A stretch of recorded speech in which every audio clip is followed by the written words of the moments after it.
In the vast reaches of the galaxy, where technology has reached heights unimaginable to most, alien civilizations have perfected the art of sustenance.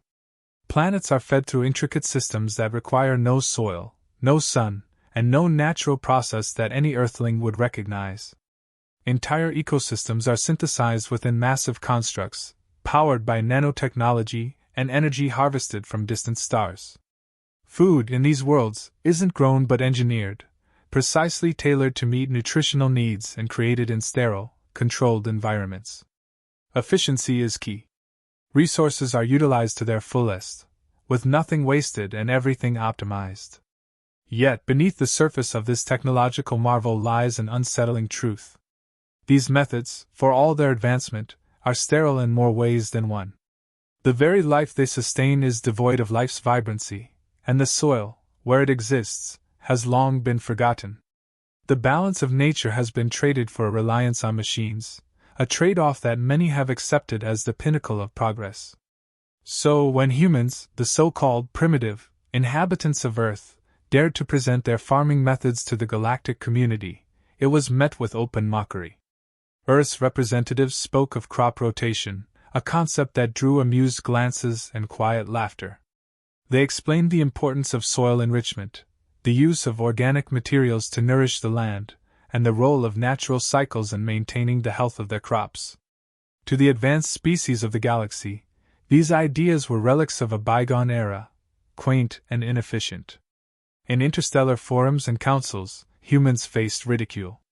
They were dismissed as backward, their methods considered laughably simple in a universe that had long surpassed the need for such rudimentary practices. The notion of relying on nature itself, when technology could provide, seemed absurd to the sophisticated minds of other worlds. Earth's representatives were often the subject of scorn, their ideas politely heard and then swiftly discarded. After all, why would anyone return to the primitive when the future was already here, engineered to perfection? Yet, among the laughter and condescension, there were those who stood firm.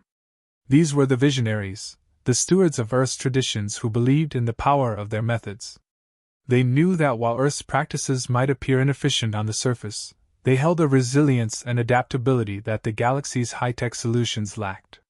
These humans understood that true sustainability wasn't about control but about harmony, working with nature rather than against it.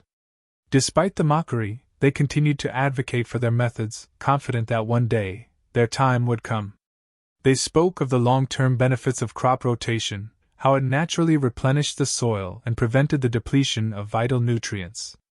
They explained how organic farming, though slower and more labor-intensive, produced food that was not just sustenance but nourishment, rich in flavor and life. And they pointed out that, while their methods might not yield immediate, measurable results, they were sustainable, requiring fewer external inputs and maintaining ecological balance over the long term. These human representatives were often met with skepticism, but they were undeterred. They had seen the power of their methods on Earth, where barren lands had been revived, and deserts had bloomed. They knew that their approach, though seemingly outdated, was not just about growing food but about fostering life in all its complexity.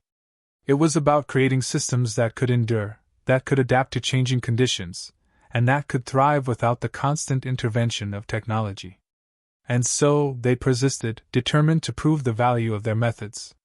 They knew it wouldn't be easy, that it would take time and patience, and that they would have to overcome the deeply ingrained biases of those who believed that progress could only be achieved through ever greater technological advancement.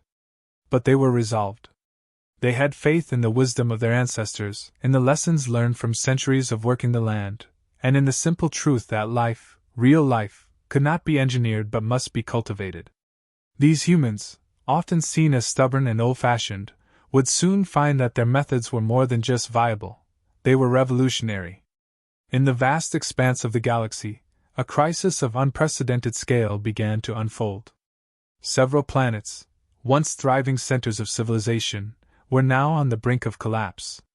Ecological disasters, driven by centuries of neglect and over-reliance on artificial systems, were taking their toll. These planets, once sustained by the pinnacle of alien technology, were now dying. Their infrastructures, so meticulously engineered, were failing, and no amount of technological intervention could reverse the damage. The very foundations of these worlds were crumbling, and the life they once supported was fading into extinction. The Galactic Council convened in urgent sessions, their discussions filled with concern and desperation. These planets were not just isolated cases.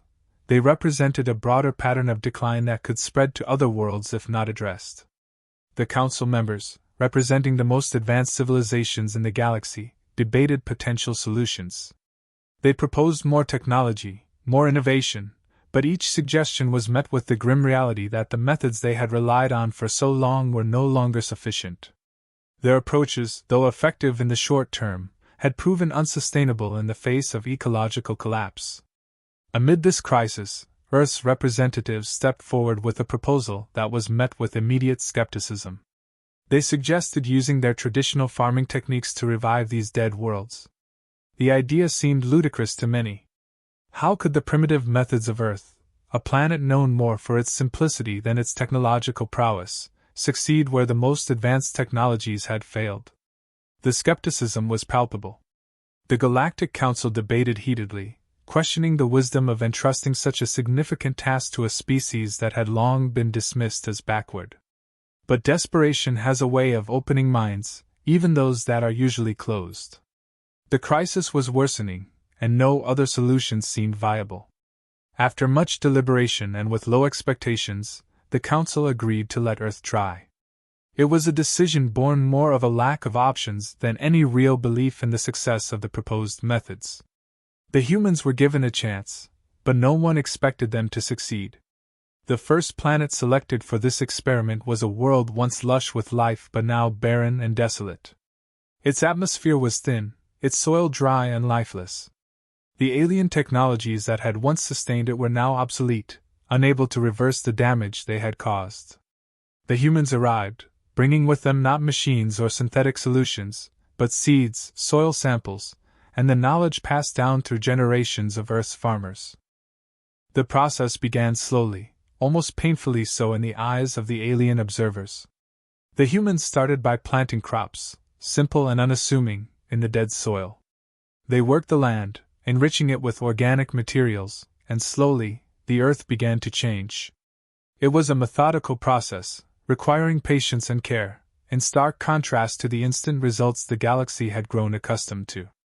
The humans introduced natural water cycles, using simple methods to capture and distribute moisture, bringing life back to the soil one small area at a time. The alien observers watched with a mix of curiosity and doubt. They had expected failure, perhaps even a quick one, but as the days turned into weeks and then months, something unexpected began to happen. The soil, once barren, started to show signs of life.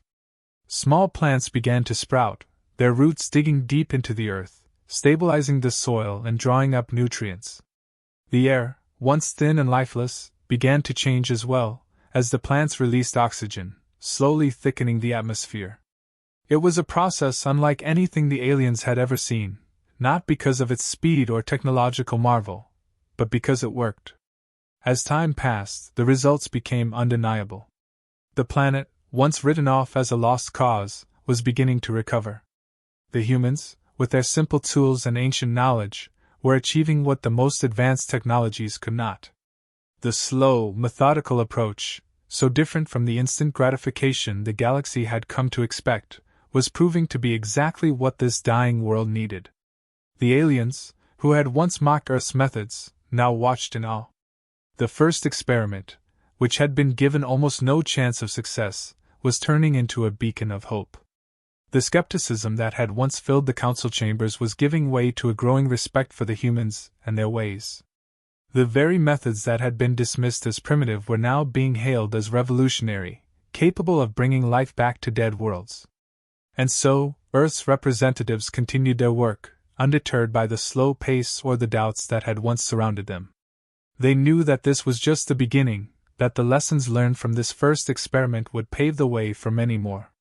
They understood that their methods were not just about reviving planets, but about teaching the galaxy a new way to live, a way that embraced patience, sustainability, and harmony with the natural world.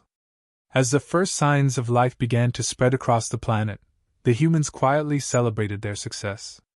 They had taken on a challenge that no one believed they could overcome and had proven the value of their methods in the most profound way possible.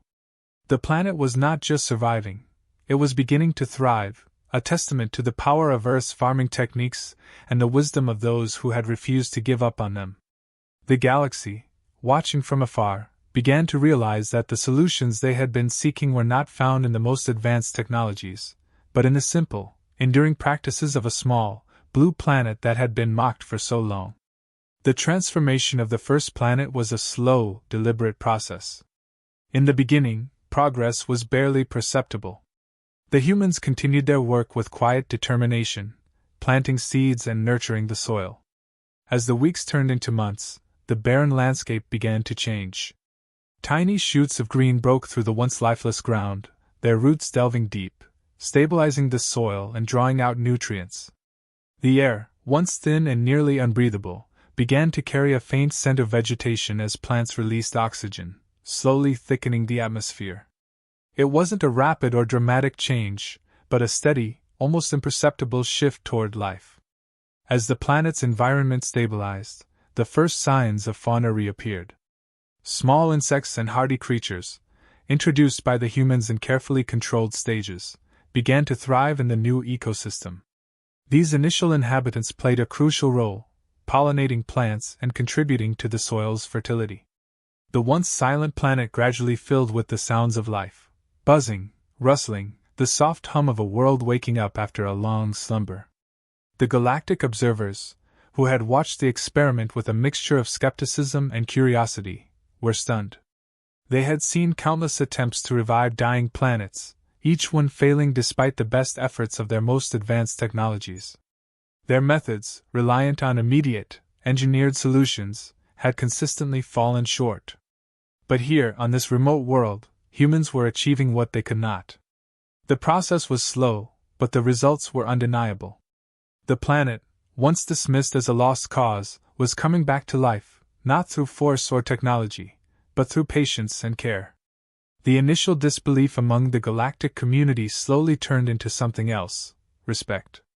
As the news of the planet's revival spread, the once condescending attitude towards Earth's methods began to shift. Alien civilizations, who had once scoffed at the idea of relying on something as primitive as soil and seeds, now found themselves rethinking their approach. The long-term benefits of Earth's methods were becoming clear. The humans had created an ecosystem that was self-sustaining, requiring little intervention once established. It was a model of resilience and adaptability, capable of enduring where high-tech solutions had failed. As the first planet flourished, it became a beacon of hope for others. The success caught the attention of planets across the galaxy facing similar ecological crises. Requests began to pour in, asking for Earth's help in restoring their own dying worlds. The humans, once mocked and dismissed, were now in high demand. Human-led teams were dispatched to different planets, each with its unique challenges. They brought with them the knowledge and techniques honed over centuries on Earth, but also a deep respect for the diversity of life on each world. These teams didn't impose a one-size-fits-all solution. Instead, they studied each planet's specific conditions, tailoring their methods to suit the local environment. They understood that what worked on one world might not work on another. This adaptability became their greatest strength. On some planets, they focused on reintroducing native plant species and rebuilding natural water cycles. On others, they employed advanced versions of crop rotation and soil enrichment to restore balance. The results were not always immediate, but they were always lasting. As more planets were revived, Earth's influence began to expand. The once ridiculed species now held a unique position in the galaxy. They had something no other civilization could offer: a proven method to restore life to dying worlds. This newfound respect translated into growing political and social power. Earth, which had once been a minor player in galactic affairs, found itself at the center of a new movement, one focused on ecological restoration and sustainability. The success of these efforts led to the formation of a new interstellar alliance, with Earth at its helm. This alliance wasn't built on technological superiority or military might, but on a shared commitment to restoring and preserving the natural balance of worlds across the galaxy. It was a different kind of power, one that resonated deeply with civilizations who had long sought a sustainable way to live. Earth's methods, once mocked as primitive, were now seen as the key to a new era of prosperity. The alliance grew rapidly, attracting planets and civilizations eager to join this movement. What had started as a desperate experiment on a dying world had blossomed into a galaxy-wide initiative. Earth's influence spread not through conquest, but through cooperation and shared knowledge. The humans, who had once been the subject of derision, were now leading the way toward a future where technology and nature worked hand in hand. This new alliance brought with it a renaissance of sorts, a rediscovery of the importance of living in harmony with the natural world. The lessons learned on Earth were shared and adapted across the galaxy, leading to a resurgence of ecological diversity and stability. The galaxy, once focused solely on technological advancement, began to appreciate the value of patience, sustainability, and the wisdom of simpler ways. In this new era, Earth stood as a symbol of what could be achieved when progress was measured not just in technological terms, but in the ability to foster and sustain life. The unexpected success of their methods had not only revived dead worlds, but had also sparked a transformation in galactic thinking. The galaxy, once skeptical and dismissive, now looked to Earth as a leader, not because of their advanced technology, but because of their understanding of life itself. The formation of the new interstellar alliance marked the beginning of a profound transformation across the galaxy. At its core, this alliance was centered on a mission of ecological restoration and sustainable living, values that had long been overshadowed by the relentless pursuit of technological advancement. Earth, once considered a minor player in galactic affairs, now found itself in a position of leadership. This was not because of its technological prowess, but because of its deep understanding of how to live in harmony with the natural world. The Alliance's mission was clear: to spread these practices across the galaxy, restoring balance to ecosystems that had been pushed to the brink of collapse. Under Earth's guidance, the Alliance embarked on a series of ambitious projects aimed at reviving damaged environments and promoting sustainable practices. This wasn't just about bringing dead planets back to life. It was about creating a new way of thinking, one that valued the long-term health of ecosystems over short-term gains. Earth's role in this movement was crucial. Though technologically inferior in many areas, the wisdom and experience humans brought to the table were invaluable. Their methods, honed over centuries, were adaptable, resilient, and most importantly, proven to work. As the Alliance grew, so too did the exchange of knowledge between Earth and other civilizations. This wasn't a one-sided affair. While Earth's farming techniques were at the forefront, there was much to be learned from the advanced technologies and unique perspectives of the other member civilizations. This exchange fostered a new era of cooperation, where each member of the Alliance contributed its strengths for the collective good. Alien civilizations, once reliant on purely technological solutions, began to adopt and adapt Earth's methods to suit their own environments. This blending of knowledge and practices led to the revival of both cultural and ecological diversity across the galaxy. The impacts of this exchange were profound. Planets that had once been on the verge of ecological collapse began to flourish again, each with its unique blend of Earth-inspired practices and indigenous wisdom. This renaissance wasn't just about saving planets, it was about reinvigorating entire civilizations. The old ways, which had prioritized efficiency and control over the natural world, were slowly being replaced by a new ethos of balance and sustainability. However, the path to this new future was not without its challenges. There were factions within the galaxy that resisted change, clinging to the high-tech ways that had brought them to the brink of disaster. These groups saw the new alliance as a threat to their way of life and fought to maintain the status quo. In some cases, their resistance was strong enough to create significant obstacles to the Alliance's efforts. Reviving particularly hostile environments presented another set of challenges. Some planets were so damaged that even Earth's methods seemed inadequate at first. These worlds required innovative solutions and an incredible amount of perseverance. Human-led teams, undeterred by these difficulties, continued their work with determination and ingenuity. They understood that success would not come easily and that they would face setbacks. But their resolve never wavered. They adapted their methods to meet the challenges head-on, finding ways to overcome the resistance and difficulties that stood in their way.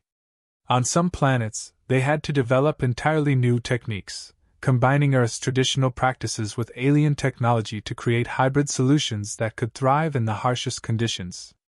The success stories that emerged from these efforts were nothing short of remarkable. On one planet, where the atmosphere had been poisoned by centuries of industrial pollution, Earth's methods were combined with advanced filtration technologies to create a breathable environment once more. On another, a desert world where water was scarce, human teams worked alongside local civilizations to create intricate systems of water conservation and soil management, turning barren land into a fertile oasis. These stories of triumph spread throughout the galaxy, inspiring more civilizations to join the alliance and embrace the new way of thinking.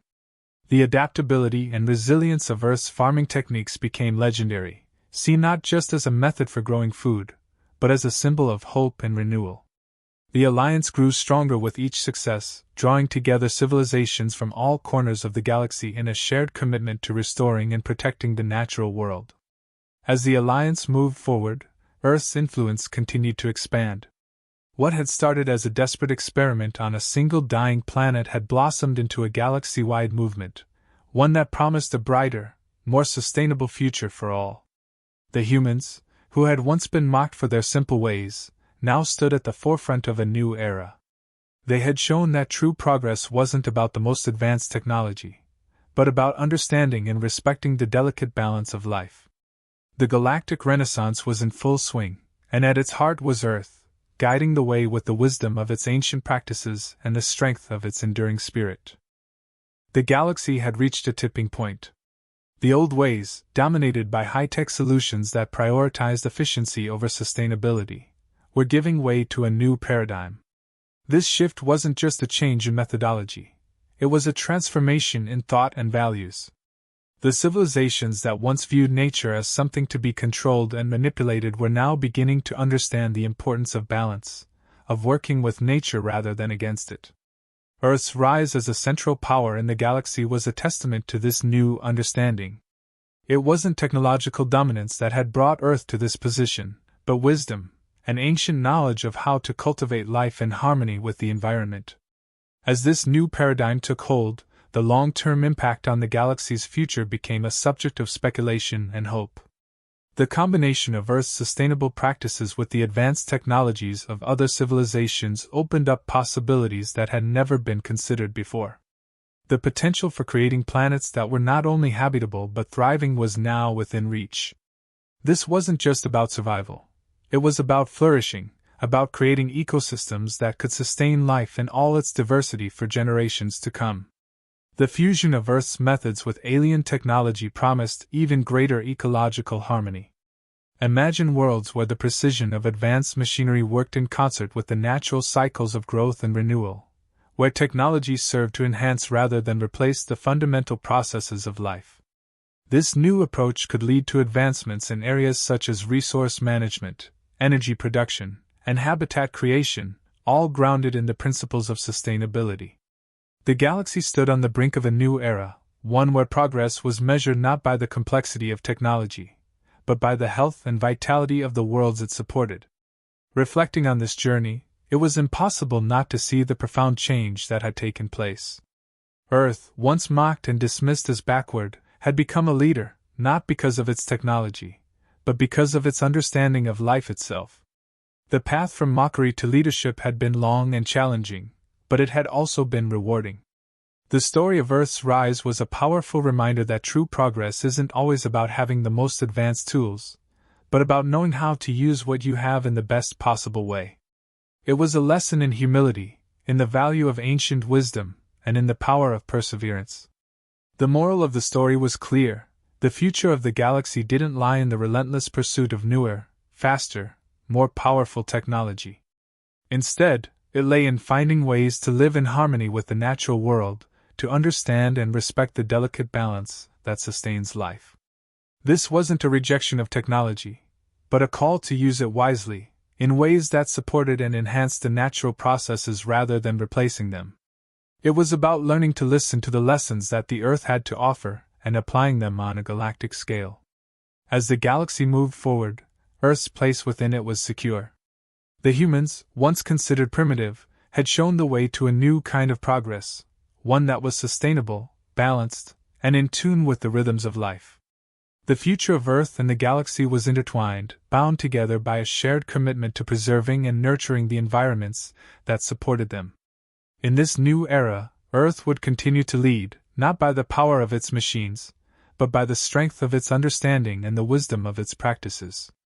The galaxy's future was bright, not because it was filled with the glow of advanced technology, but because it was built on the solid foundation of sustainable living. The journey had been long and difficult, but it had led to a place of hope and possibility. As the stars shone down on planets reborn, there was a sense that the galaxy was finally on the right path, guided by the lessons learned from a small blue planet that had once been underestimated but had proven to be a beacon of wisdom and hope for all.